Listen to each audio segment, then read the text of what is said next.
we have to move on, and next we will have Brian, who will also give some first impressions from his side. Please go ahead.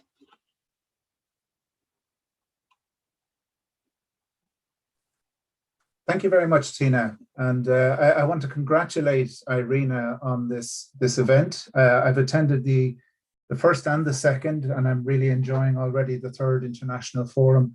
I think this particular session focusing on what these goals mean for national long-term energy scenarios is very timely, given the ambitions that have been expressed internationally by world leaders.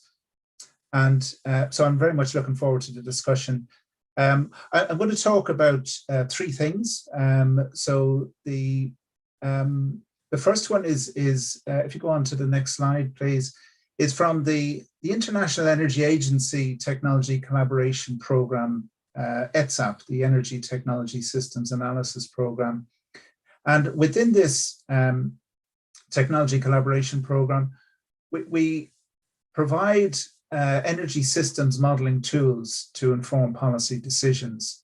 And we have about 200 modeling teams in about 70 countries around the world who are trying to explore how we can tease out what the future energy system will be if we want to meet our energy needs in the future at least cost. So it's an optimization modeling framework, and it's very detailed in terms of technology, individual technologies, and also technologies for both end use, so energy efficiency, and supply side.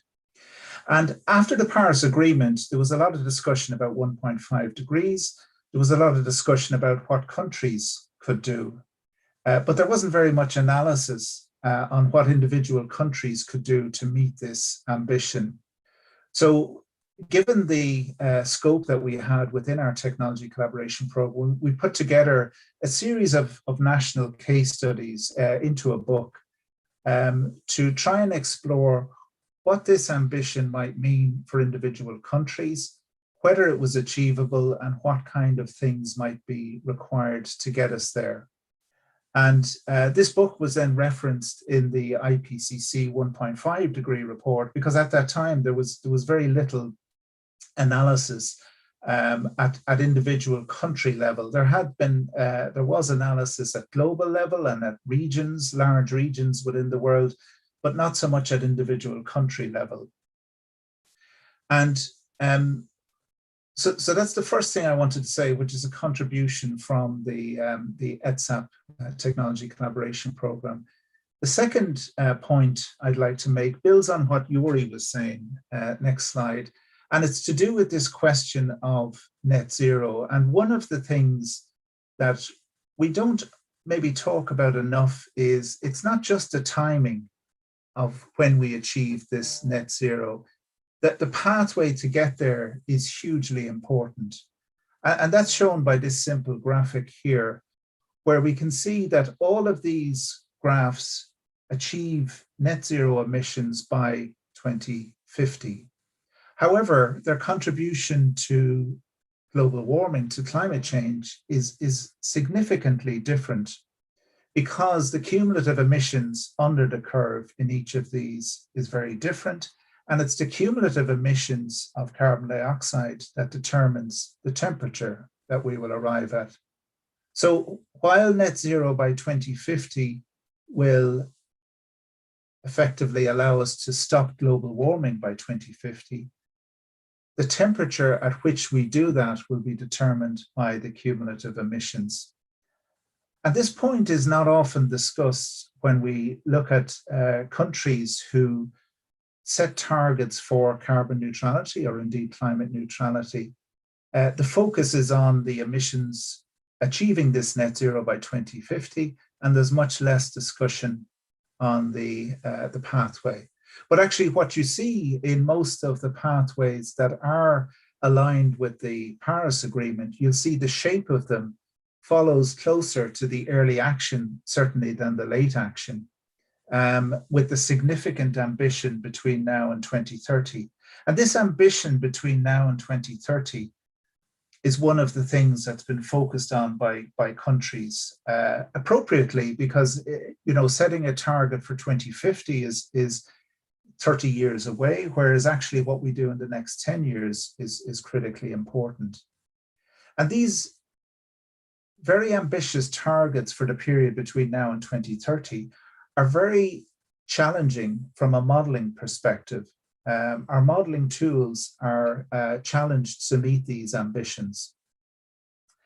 And the final point I'd like to make, next slide, please, is just some analysis from Ireland. And this is work that was led by Paul Dean, my colleague Paul Dean, who's also on the call.